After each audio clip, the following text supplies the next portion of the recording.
읽겠습니다. 요한복음 9장 1절부터 3절까지입니다. 다 같이 함께 읽겠습니다. 시작. 예수께서 길을 가시다가 날 때부터 눈먼 사람을 만나셨습니다.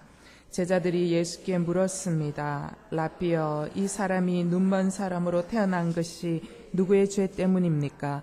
이 사람의 죄 때문입니까? 부모의 죄 때문입니까?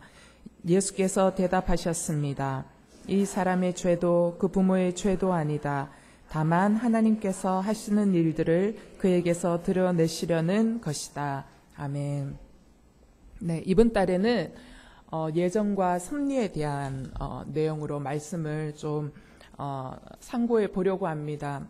지난 시간에는 예정론에 대해서 여러분에게 간략하게 정리를 제가 해드렸고요.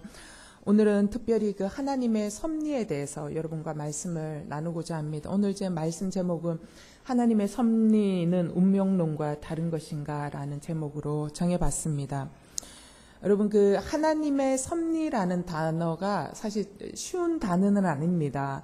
근데 이제 하나님의 섭리라는 단어를 교리 문답 형식으로 적혀 있는 웨스트민스터 신앙 고백 안에 이렇게 보면 어떻게 설명되어 있냐면, 하나님의 섭리란 하나님이 피조물을 보존하고 동행하고 인도하는 가운데 피조물을 이끄시는 것을 의미한다라고 되어 있습니다.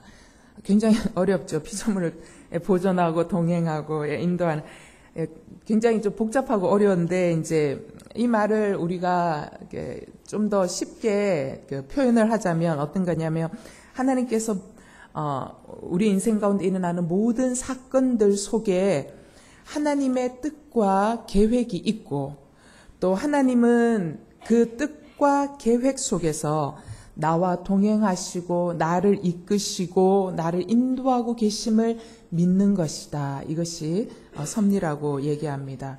이것도 좀 어렵네요. 복잡하네요. 근데 이 섭리를 아는 것만큼 우리가 성화되어졌다라고 표현할 수 있다고 합니다. 여러분, 성화는 우리가 점점 더 예수님 닮아가는 거잖아요. 근데 우리가 성화의 깊이가 깊어질수록 우리가 하나님의 섭리를 더 깊이 이해한다라는 겁니다. 그래서 하나님의 섭리의 이해도는 성화되어지는 것과 비례한다라고 이야기를 합니다. 교리에 있어서요, 굉장히 중요한 것 4가지를 꼽으라면은 어떤 게 있냐면은 창조론이 있고요. 창조론은 이 세상이 어떻게 존재했는가, 그리고 나라는 사람이 어떻게 이곳에 존재하고 있는 것인가 라는 것을 배우는 거고요. 그 다음에 굉장히 중요한 교리 중에 하나가 구원론입니다. 이 세상에 죄가 어떻게 들어왔고 인간의 현존이 어떤 것이고 이 죄를 해결하시기 위해서 하나님은 어떤 일을 하셨는가, 이런 것들을 이야기하고 있는 것이 성경에서 말씀하고 있는 구원론이고요. 그 다음에 또 한 가지가 다시 오실 예수 그리스도, 그분을 기다린다라는 것은 무슨 의미이고 무엇을 말씀하시는 것인가 라는 것에 대한 종말론이 또 굉장히 중요합니다. 근데 창조론과 구원론, 우리는 이미 하나님의 창조되었다라는 것을 알고 있고, 창조되었을 뿐만 아니라 죄 가운데 있었던 우리를 예수 그리스도를 통해서 구속하셨다라는 우리가 구원론에 대해서도 우리는 이미 경험하고 안 사람입니다. 그러면 창조와 구원을 통과한 사람은 어디를 향해서 나아가냐면 다시 오실 예수 그리스도, 그 종말을 향해서 나아가거든요. 그 종말을 향해서 나아가는 오늘의 삶을 살아가는 우리 개인 한 사람 한 사람은 어디에 속해 있냐면 하나님의 섭리 속에 있는 거예요. 그래서 오늘의 나의 삶은 어떤 교리 가운데 있냐면 섭리론이라는 교리 가운데 내가 서 있다라고 이해할 수 있습니다. 그래서 많은 교리들이 있지만 굉장히 중요한 4가지를 꼽으라면 창조론, 구원론, 섭리론, 그리고 종말론, 이렇게 이야기할 수 있겠습니다. 여러분, 섭리론은 그래서 오늘의 삶을 하나님 앞에서 내가 어떻게 살아가야 되고, 또 오늘의 삶을 하나님의 관점으로 어떻게 해석해 나아가야 할 것인지에 대해서 말해주는 나의 삶과 매우 밀접하게 관련되어져 있는 것이 섭리론이라는 것입니다. 여러분, 하나님은 내 삶의 모든 사건들 속에 함께 하시고 계획하시고 이끄십니다. 믿으십니까, 여러분? 예. 자, 이게 바로 이제 이 섭리론의 큰 줄기인데, 근데 하나님이 내 모든 사건들 속에 함께 하시고 계획하시고 이끄신다라는 이 섭리의 관점이 자칫하면 어떤 관점으로 이게 둔갑이 될 수 있냐면요. 자칫 잘못하면 운명론의 관점으로 이게 잘못 해석되어질 수 있다라는 것입니다. 여러분, 사람들은 어떤 사건이 하나님이 허락하셨기 때문에 일어났으므로 내 인생에서 일어나는 사건은 하나님의 의지, 신의 의지이기 때문에 인간은 그저 신이 인간 각자에게 정해준 계획도대로 순응하며 살아가는 것이 맞다라고 이야기합니다. 여러분, 이거 굉장히 영적이고 맞는 것 같죠? 그런데 이것이 맞는 것처럼 보이지만 이렇게 고백하는 이 내용은 한마디로 뭐라고 표현할 수 있냐면 특별히 우리 한국인들의 생각과 사고 속에 깊이 들어와 있는 운명론적인 해석이라는 것입니다. 그러면 이 섭리론과 운명론의 큰 차이는 뭐냐? 먼저 이제 운명론에 대해서 좀 설명을 하고자 합니다. 내가 우리 아들에게 물어봤어요. 너 한국에 왜 태어났니? 엄마가 나를 낳았기 때문에 어쩔 수 없이 태어났다고 이야기하더라고요. 그래서 내가 그래도 목사 아들인데 참 그럴싸하게 대답했으면 좋겠는데 참 넌 어쩌면 엄마의 예상을 안 벗어난다고 제가 그랬어요. 그래서 좀 설교에 좀 도움이 되려고 질문했더니 전혀 도움이 안 되는. 그래서 너 한국에 왜 태어났냐? 그냥 태어났다. 뭐 내가 태어나고 싶어서 태어난 그냥 태어났다. 어떻게 하다 보니 태어났다. 뭐 이제 이런 이야기를 하는 거예요. 여러분, 우리는 지금 왜 나의 남편을 만났을까요? 그때 뭔가 눈에 뭐가 이렇게 씌어가지고 우리가 그때 잠깐 돌아서 만난 건가? 아니면 그냥 내 팔자가 그냥 그렇게 운명 지어져서 이렇게 되었나? 그거 아니라는 것입니다.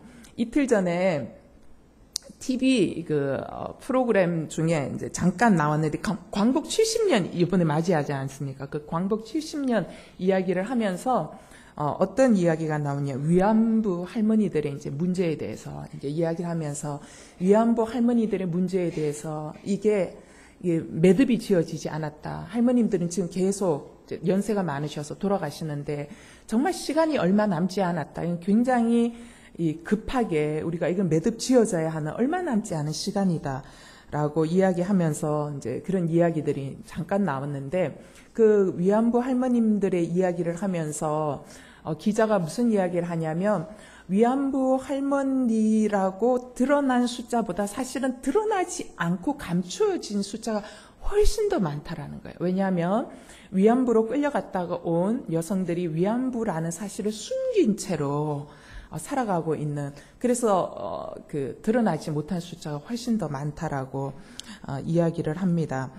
그런 이 드러나지 않은 숫자 중에 한 분이신 이제 한 할머니, 그분은 지금 약 90세의 나이가 한 89세인가 그랬던 것 같아요. 그 인터뷰할 때 나이 연세가 나온 게. 근데 그분 네 인터뷰가 나는데 기자가 물었습니다. 할머니 왜 위안부 다녀오신 거를 왜 숨기시고 사셨어요? 그 정부가 위안부 할머니들을 위해서 여러 가지 많은 지원 대책들도 주시고 살아갈 수 있도록 지원금들도 주시는데 왜 숨기고 사셔서 이렇게 고생하면서 사셨냐고 물었어요.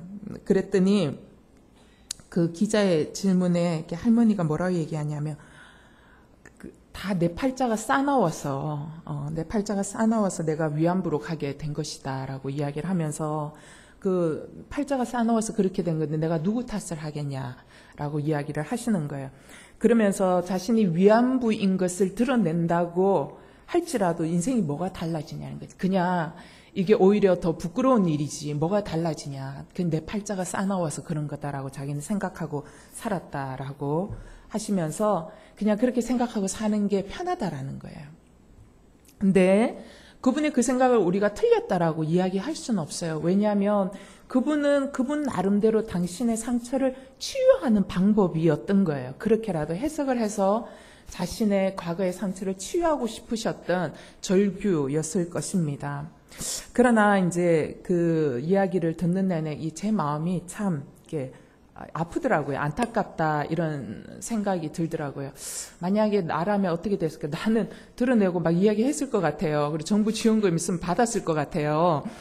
근데 이제 그 이야기를 들으면서 이제 이번 주 설교를 또 제가 이제 이거를 준비하면서 무슨 생각이 드냐? 어쩌면 하나님을 믿는 우리 안에도 우리 여기 이 할머니처럼 지금 내 상황은 그냥 하나님이 겪으라고 주신 거니까 어쩔 수 없지 않냐라는 생각으로 그냥 현실을 정당화하고 체념한 채 살아가고 있는 것은 아니냐라는 생각을 해보게 되었습니다. 이것은 우리가 믿음이라고 생각하고 있지만 사실은 믿음이 아니거든요. 그냥 체념한 채 살아가고 있는 이것은 섭리론이 아니거든요. 이거는 하나님의 섭리인 것처럼 우리가 잘못 해석하고 있는 운명론에 빠져서 살고 있는 신앙인입니다. 우리가 그렇기 때문에 그러한 부분에서 우리가 잘 분별해야 할 필요성이 있다는 것입니다.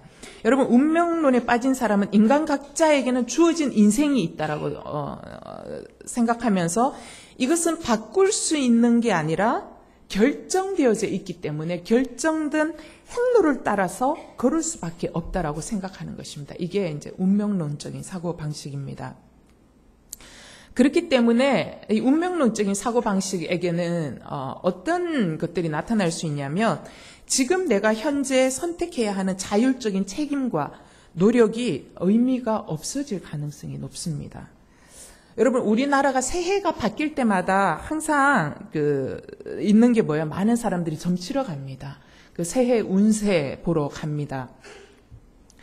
왜 이렇게 과학이 발달한 시대 가운데도 사람들이 특별히 한국인들이 이렇게 점과 점괘와 운세 보는 것에 이렇게 목숨을 걸까라는 생각을 해보면 한국인의 가치관 안에는 운명론적인 가치관이 매우 큰 비중을 차지하고 있다라는 반증이 바로 이 점을 치고 또 운세를 보는 게 아닌가라는 생각을 합니다. 왜냐하면 여러분, 점이나 사주를 본다거나 운세를 보는 것은 뭐냐면 미래는 결정되어져 있다라고 생각하고 있기 때문에 미래는 결정되어져 있기 때문에 결정되어진 미래를 미리 땡겨서 보고 싶은 거예요.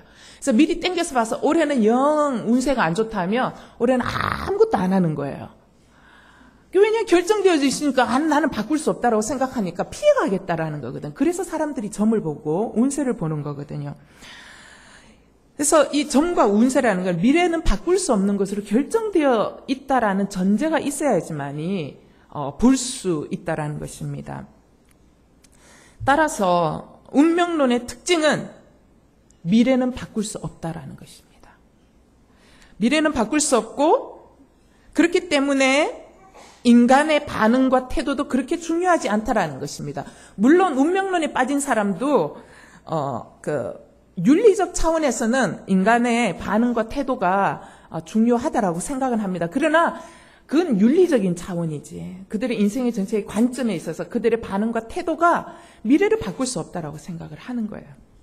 그런데 성경은 뭐라고 말씀하시냐면 성경은 우리의 미래는 결정되어져 있지 않다라는 것입니다. 성경은 끊임없이 66권은 뭐라고 말씀하시냐면 우리의 미래는 언제나 열려 있다라는 것입니다. 이게 섭리론의 특징입니다.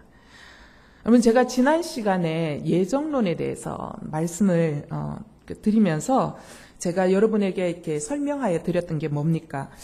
성경에서 말하는 예정론은 어떤 사람은 심판으로 가도록 미리 예정되어 있고 어떤 사람은 구원으로 가도록 미리 예정되어져 있는 기계론적인 예정론을 말하고 있지 않다라고 제가 이야기했습니다.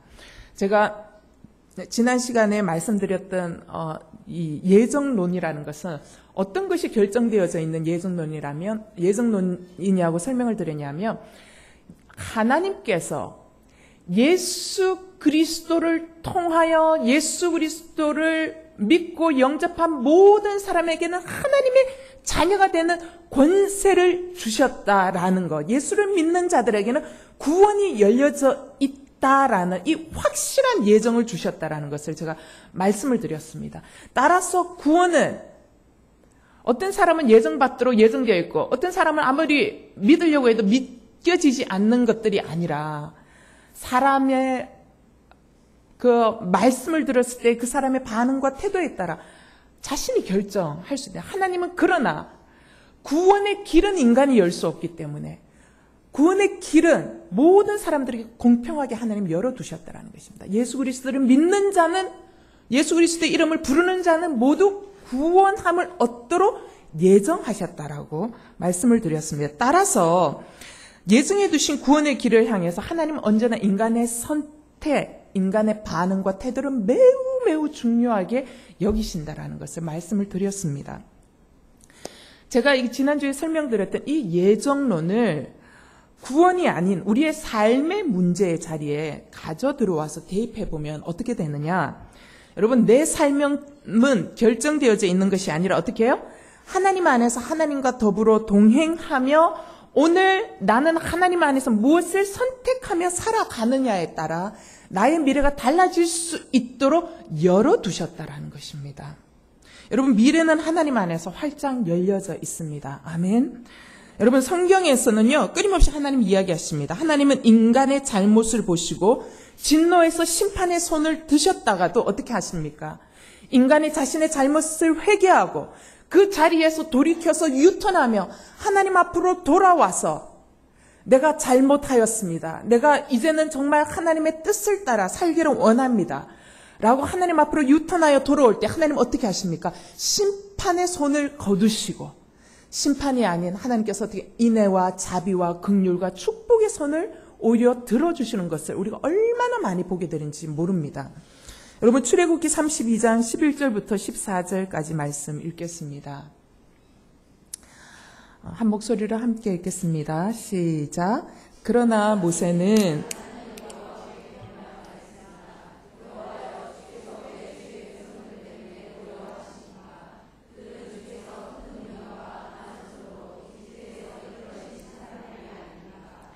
왜 이집트 사람들이 그가 그들을 산에서 죽이고 지면에서 쓸어버릴 생각으로 끌고 나갔구나 하게 하시겠습니까?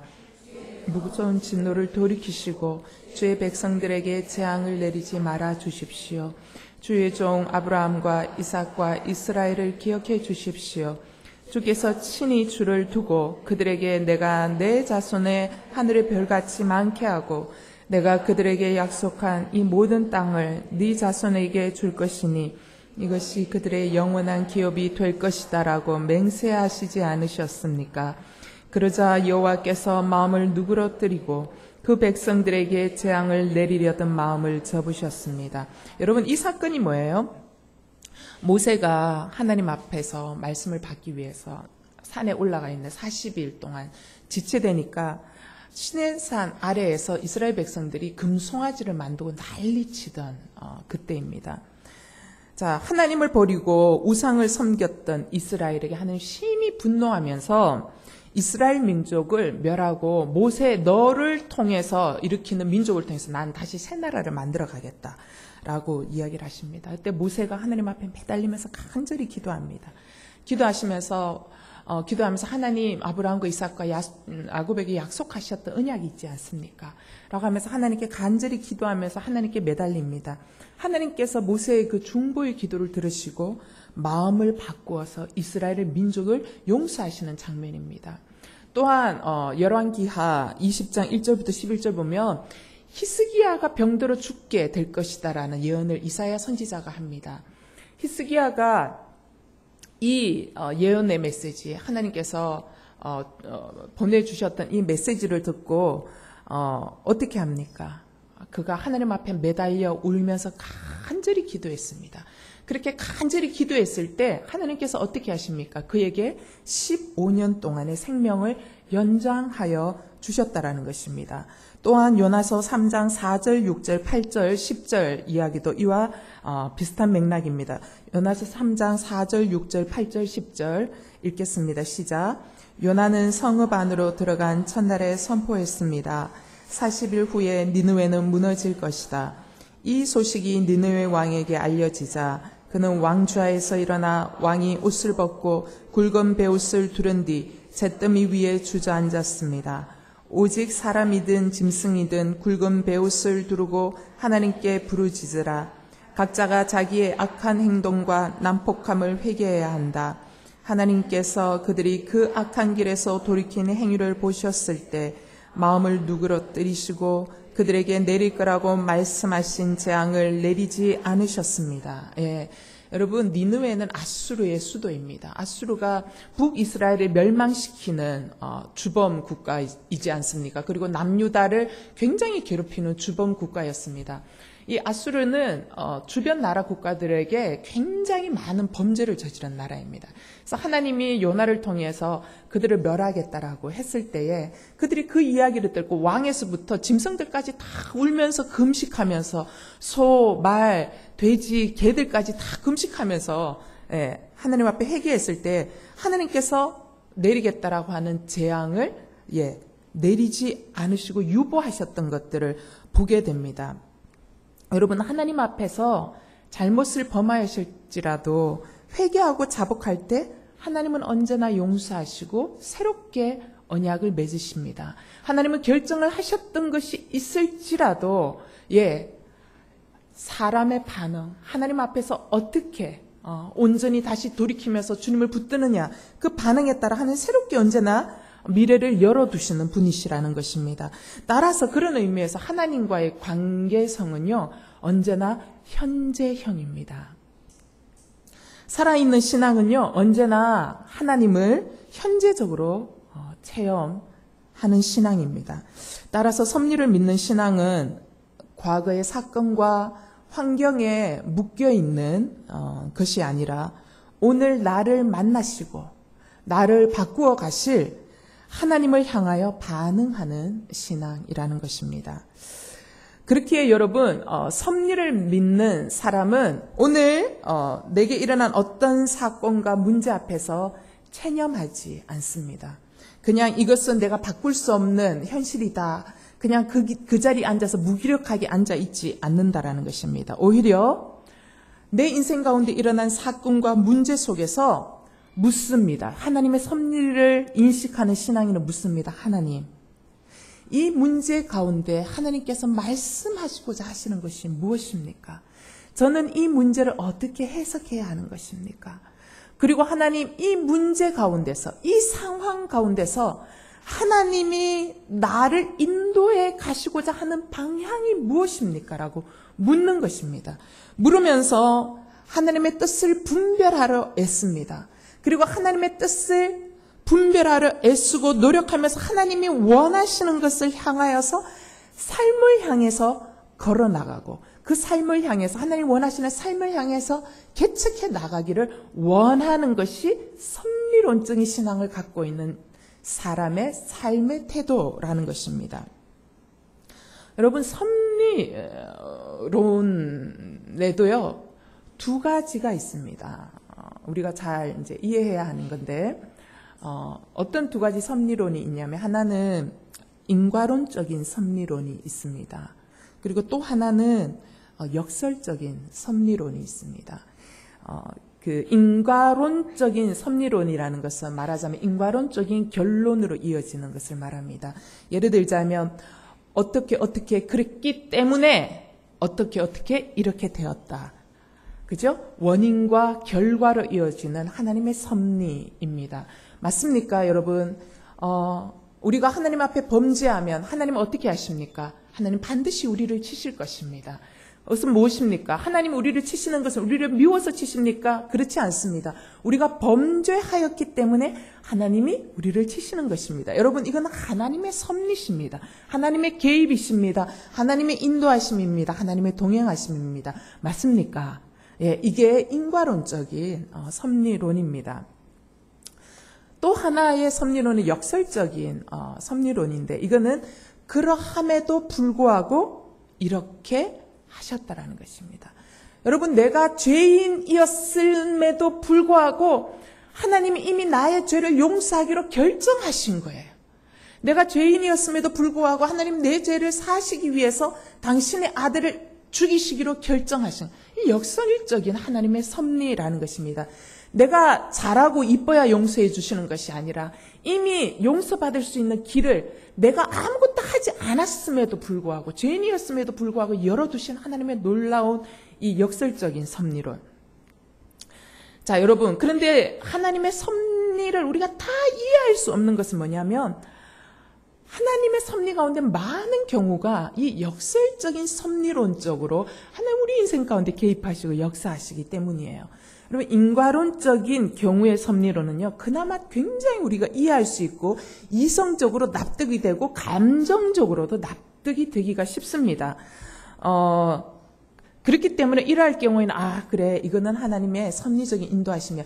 여러분, 아주 나쁜 짓 하는 사람이 가다가 벼락을 맞았다거나 어떻게 가다가 차 사고로 다리 몽둥이가 부러졌다거나 하면 우리가 무슨 생각? 우리 마음속에 채증이 확 이게 내려가면서 역시 하나님은 섭리하시는 분이야 하면서 우리가 채증이 확 이렇게 풀리지 않습니까? 이해가 잘 된단 말이죠. 우리가 7월 달에 큐티 계속 이제 열왕기 상부터 시작해서 6월 달부터 쭉 넘어오면서 하까지 이어졌는데 그 열왕기 큐티 말씀 중에 늘 나오는 게 여로보암의 길로 행했더라라는 이야기가 나오지 않습니까? 그러면서 그 길로 행했기 때문에 어떻게 됐어요? 하나님이 이스라엘을 징계하실 수밖에 없었습니다. 여러분, 이스라엘이 심판받고 망할 수밖에 없었던 것을 성경이 고발하고 있는 거예요. 이거는 무엇이에요? 그렇기 때문에 이렇게 되었다라는 것은 사실 인과론적인 섭리론이기 때문에 여러분, 우리가 그거를 읽으면서 묵상하면서 이해하기가 쉬웠습니다. 그런데 이 역설론적인 섭리론은 하나님의 신실하심과 주권적인 일하심에 대해서 굉장히 혼란스러워요. 그때 당시에는 하나도 안 보이고 이해할 수가 없습니다. 그리고 하나님이 살아계신가라는 부분에 대해서 굉장히 의심이 갑니다. 믿기가 어려운 경우가 너무나도 많다라는 것이 우리의 현실이라는 것입니다. 따라서 이 역설적인 이 섭리론 앞에서 우리가 하나님 앞에 하게 되는 추가 질문이 있습니다. 그 추가 질문이 뭐냐면은 하나님, 우리에게 벌어지는 모든 사건도 당신의 뜻입니까? 라는 추가 질문을 하게 된다는 것입니다. 여러분, 우리에게 벌어지는 모든 사건은 모두 그분의 뜻입니까? 나에게 일어났던 불행한 사건들, 그리고 어릴 적 나의 의지와 상관없이 일어났던 부모의 이혼, 또 그리고 어릴 적에 나에게 갑자기 생겼던 성폭력 사건이라든가, 또 아니면 나의 아버지가 술만 마시면 폭행을 가하고 나의 어머니에게 폭행을 가하는 이런 매일 매맞고 살면서 두려워하고 무서워했던 이러한 사건들, 그리고 내가 교통사고로 예를 들자면 하반신이 마비가 되어서 아무것도 할 수 없는 이러한 불행한 사건들, 또 심지어 우리 작년에 있었던 세월호에서 이름 없이 숨져간 우리 꽃다운 우리 10대들의 그 죽음들, 이해할 수 없는 이러한 불행한 사건들, 재앙들, 이러한 모든 사건들도 정말 하나님의 뜻이란 말입니까? 그것에 대한 대답은 여러분, 예스라는 것입니다. 이러한 모든 불행한 사건들도 하나님의 뜻이라는 것입니다. 그러나 여러분, 우리가 이 부분에서 반드시 기억해야 할 것입니다. 무엇을 기억해야 되냐면, 이러한 불행한 사건들도 모두 하나님의 뜻인 것은 맞는데 어떤 의미에서 하나님의 뜻이라고 말하는지를 아는 것이 굉장히 중요하다라는 것입니다. 여러분, 하나님은 나에게 벌어지는 모든 일들에 대해서 알고 계십니다. 하나님의 허락 없이 벌어지는 사건은 하나도 없습니다. 그렇다고 나에게 일어난 불행한 사건들, 나에게 일어난 엄청난 재앙들, 트라우마와 같은 사건들을 하나님이 기뻐하신다라는 뜻은 결코 아니라는 것입니다. 하나님, 내게 일어난 이 재앙과 같은 사건들을 다 아세요. 하나님이 모르신 채 일어나는 일들은 없다라는 것입니다. 하나님은 다 알고 계세요. 다 알고 계시고 있다고 할지라도 그것이 하나님이 기뻐하시는 뜻과 동일하다라는 의미는 절대로 아니다라는 것입니다. 여러분, 하나님은 나의 비극적인 상황에 절대로 무지하지 않으세요. 그리고 그 누구보다도 하나님은 나의 이러한 비극적인 상황과 고통에 대해서 하나님도 함께 고통을 겪고 계신다라는 것입니다. 그런데 하나님은 나와 함께 그저 고통만 겪고 계시는 것이 아니라 하나님은 나의 이 비극적인 상황 속에 들어오셔서 선하신 하나님의 뜻으로 나를 섭리해 나가시길 원하시고 섭리해 나가고 계신다라는 사실입니다. 그렇기 때문에 우리가 비극적인 상황들까지도 하나님의 뜻입니다라고 고백할 수 있는 것입니다.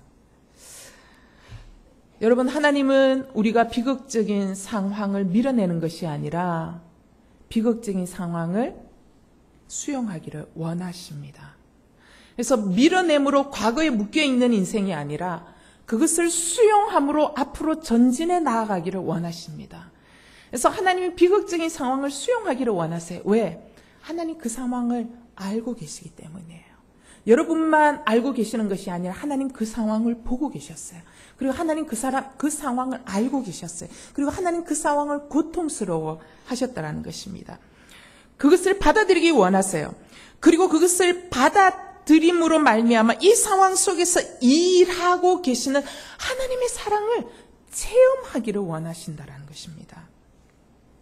그리고 이 비극적인 상황 속에서도 우리 안에서 하나님의 영광을 기대하고 바라보기를 원하십니다. 그래서요, 여러분, 정말 악이 너무나서 성행하는 이 세상을 살아가면서, 인생이라는 것을 살아가면서요, 어쩌면 이 역설적인 섭리로는요, 굉장히 연약한 믿음의 뿌리에 이렇게 뿌리를 내리고 있는 것 같아요. 여러분, 역설적인 섭리를 믿는 이 신앙은요, 굉장히 연약합니다. 조금만 바람이 강하게 불어도요, 이게 훅 하고 뿌리까지 뽑힐 수 있는 아주 연약한 집안을 가지고 있다는 것입니다. 그럼에도 불구하고 여러분, 우리는 하나님의 역설적인 섭리를 믿어야만 합니다. 왜냐하면 하나님의 계획은요, 우리의 삶 속에서 지금도 계속 현재 진행형 중이시기 때문입니다. 여러분, 지금은 모든 것이 명확하게 보이지 않고 명확하게 해석되지 않아서 불행한 사건들이 진짜 하나님의 섭리 안에서 이루어지고 있는 것인지 의심되지만 훗날 우리의 인생을 뒤돌아 보았을 때에 그때 비로소 우리는 확실하게 알게 될 것입니다. 그때 그 일이 어떤 하나님의 섭리 가운데 있었는지는요, 시간이 흐르고 나서 수십 년의 시간이 흘러야 될지도 모릅니다. 흐르고 나서 내 인생의 뒤안길을 돌아보면 심지어는 나의 실수와 죄조차도 하나님께서 다 당신의 섭리의 용광로 속에서 다 녹이셔서 하나님의 선하심으로 바꾸어 가셨다라는 것을 우리가 고백할 수밖에 없다라는 것입니다. 따라서 역설적인 섭리신앙은요, 지금 당장 보이지 않아요. 당장 보이지 않기 때문에 우리가 역설적인 섭리신앙이다라고 이름을 명명하여 지을 수밖에 없다라는 것입니다. 따라서 이 섭리신앙은 그런 의미에서 합력하여 선을 이루심을 믿는 신앙입니다. 여러분, 오늘 읽었던 본문 요한복음 9장 1절에서 3절 말씀 다시 한 번만 읽었으면 좋겠습니다. 요한복음 9장 1절에서 3절 읽겠습니다. 시작. 예수께서 길을 가시다가 날때부터 눈먼 사람을 만나셨습니다. 제자들이 예수께 물었습니다. 라삐여, 태어난 것이 누구의 죄 때문입니까? 이 사람의 죄 때문입니까? 부모의 죄 때문입니까? 이 사람의 죄도 그 부모의 죄도 아니다. 다만 하나님께서 하시는 일들을 그에게서 드러내시려는 것뿐이다. 예수께서 길을 가시다가 날때부터 눈먼 사람을 봤어요. 날때부터 눈먼 소경을 보고 제자들이 예수님께 갑자기 궁금해서 질문을 뜬금없이 뜬금없는 질문을 합니다. 이 사람이 소경으로 태어난 게 이 사람 죄 때문이에요? 아니면 부모의 죄 때문입니까? 여러분, 제자들의 질문 속에 드러나고 있는 것이 무엇입니까? 여러분, 제자들은 이 질문 속에 들어있는 내용 중에 첫 번째 내용은 뭐냐면, 제자들은 우리 인간의 인생이 하나님의 손 아래 있다라는 것을 믿고 있다라는 사실 전제가 하나가 있고요. 그리고 두 번째 전제는 뭐냐면, 그런데 우리 인생의 모든 사건과 문제들이 하나님 손 아래 있다라는 것을 내가 믿는데, 그 제자들의 믿음은 어떤 면이면 한쪽 면만을 치우쳐서 갖고 있는 신앙이었다라는 것입니다. 여러분, 한쪽만을 갖고 있는 신앙, 어떤 신앙입니까? 제가 아까 이야기했던 거지. 섭리론은 두 가지가 있다 했습니다. 인과론적인 것과 역설적인 것. 제자들이 가지고 있었던 섭리신앙, 믿음은 뭐였습니까? 인과론적인 하나님의 개입을 믿는 신앙이었다라는 것입니다.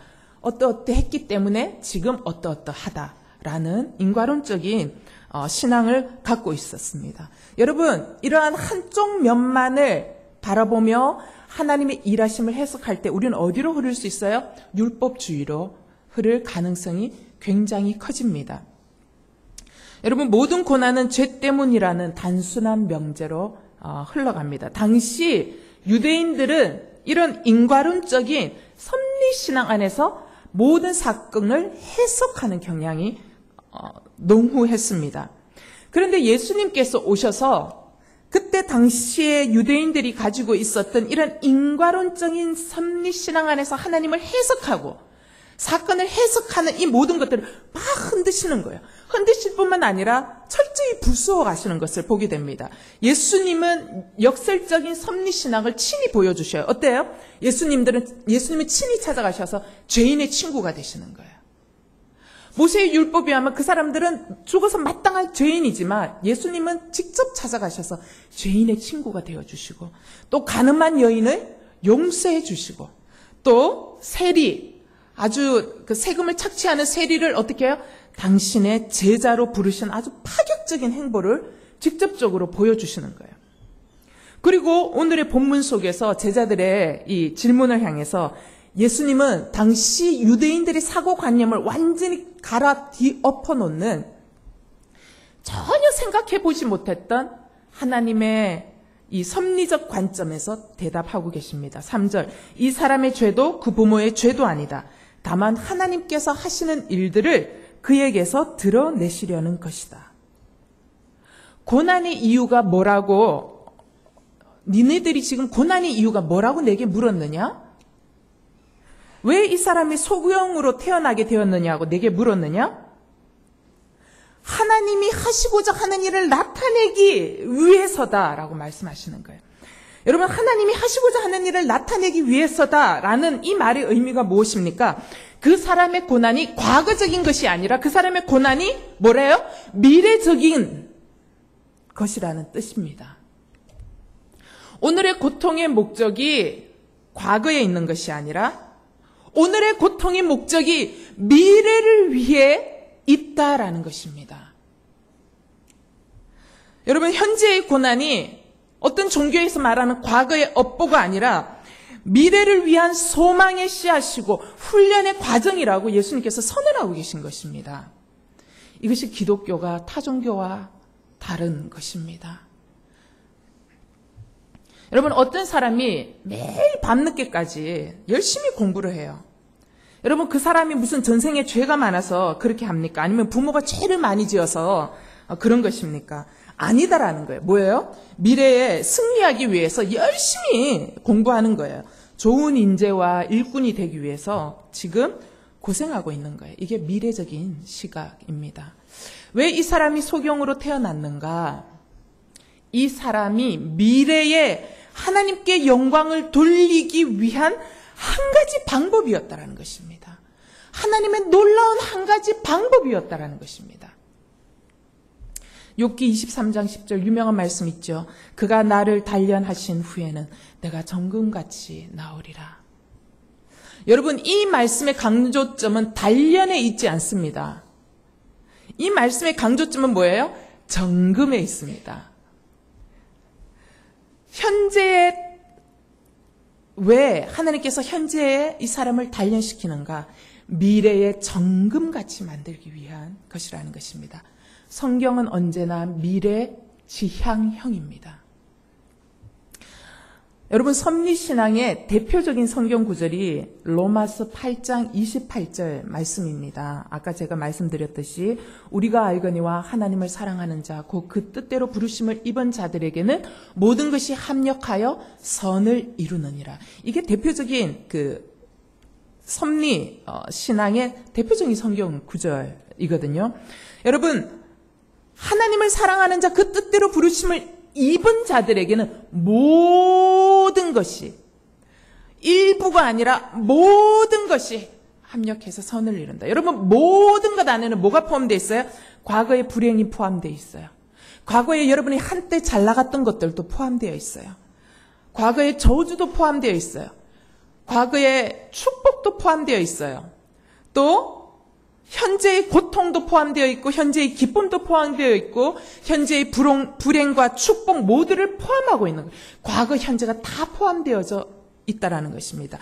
따라서 지금 내가 당하고 있는 현실이 절대 끝이 아니라는 거예요. 현실은, 지금 내가 당하고 있는 현실은 뭐예요? 미래의 선을 향해서 나가도록 하는 디딤돌 이라는 것입니다. 사랑하는 여러분, 하나님의 섭리를 믿는 자들에게는 가장 좋은 것은 아직 오지 않았습니다. 하나님은 우리에게 매일 좋은 것을 허락하십니다. 그러나 내일 나에게 더 좋은 것을 허락하시는 분이신 줄 믿으시기 바랍니다. 여러분, 내 자녀가 길거리에서 인생을 방황하고 있어도 자녀를 향한 절망보다 소망을 붙드는 것은, 여러분, 내가 정신이 온전치 않아서 그런 겁니까? 아닙니다, 여러분. 하나님이 내 자녀를 인도해 가신다라는 하나님의 섭리를 믿기 때문입니다. 여러분, 내 가정이 당장 지금 길거리에 나앉는 현실 속에서도 내가 절망하지 않고 낙담하지 않을 수 있는 비밀은 무엇입니까? 현재는 길거리에 나앉아 있지만 하나님의 섭리를 믿는 자, 하나님, 이것을 통한 하나님의 계획과 뜻은 무엇입니까? 나는 여기에서 다시 무엇을 시작해야 하는 것입니까? 하나님, 나의 인생의 방향을 어떻게 재조정하기를 원하십니까? 나는 어디로 나아가야 할 것입니까? 라고 묻는 자들에게는 반드시 하나님이 나를 인도해 가신다라는 신실한 섭리를 믿기 때문에 절망하지 않을 수 있다라는 것입니다. 결론, 모든 사건은 하나님의 섭리 아래 있는가? 예스, 그렇습니다. 모든 사건은 하나님의 섭리 아래 있습니다. 내 인생에 일어나는 모든 사건은 그것이 불행한 사건이고 그것이 피하고 싶었던 재앙의 사건일지라도 하나님의 섭리 아래 있습니다. 아프지만 세월호 사건도 하나님의 섭리 아래 있습니다. 그러나 하나님 그것을 기뻐하셨다는 것은 아닙니다. 여러분, 그 사건은 분명히 인간이 죄악이 만들어낸 결과입니다. 그러나 하나님은 그 자리에 함께 계셨습니다. 보고 계셨습니다. 하나님은 나에게 일어난 모든 사건을 알고 계십니다. 그렇다고 하나님께서 모든 사건을 기뻐하신다라는 의미는 아닙니다. 하나님은 인간의 죄로 말미암아 빚어진 사건들로 인해서 고통당하는 나의 모습을 가슴 아파하시면서 지금 함께 고통당하고 계십니다. 그러나 더 나아가서 하나님은 저에게 바라는 것이 있습니다. 무엇입니까? 내가 그 고통의 사건들 속에서, 고통의 현장 속에서, 고통의 현실 속에서 잠식되지 않기를 바라고 계신다는 것입니다. 오히려 그 고통의 현장과 사건들 속에서 하나님의 뜻이 드러나고 하나님의 영광이 드러나도록 내가 능동적으로 움직이기를 원하신다는 것입니다. 이것을 깨닫고 이것을 향하여 내 상황과 문제를 움직여 나갈 때 나의 모든 상황, 불행, 기쁨이라는 나의 모든 상황은 미래의 영광을 향한 계기, 시작점이 되어질 수 있습니다. 로마서 8장 18절에 생각건대 현재의 고난은 장차 우리에게 나타날 영광과 좋게 비교할 수 없도다. 아멘. 이것이 바로 섭리신앙을 믿는 자들이 고백할 수 있는 믿음의 고백입니다. 여러분, 우리가 받는 현재의 고난은 장차 우리에게 나타날 영광과 좋게 비교할 수 없습니다. 하나님 나에게 주신 사건과 현장은 재앙으로 주신 것이 아니라 장차 너에게 줄 영광을 위하여 예비하신 사건인 것을 믿으시기 바랍니다. 따라서 내 인생을 분노의 시간으로, 후회의 시간으로 보내지 않게 되기를 바랍니다.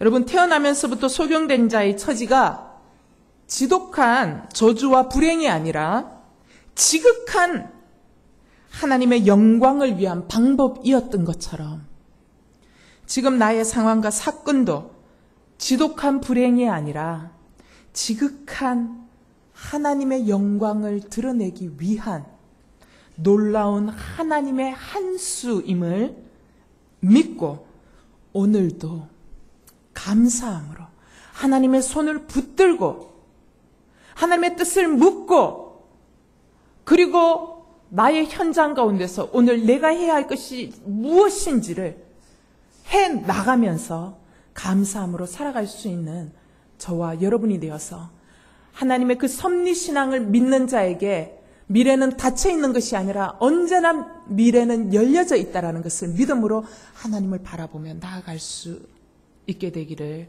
축원합니다. 우리 말씀을 생각하시면서 찬양하고 말씀 붙들고 기도하시겠습니다. 나의 가는 길 주님 인도하시네.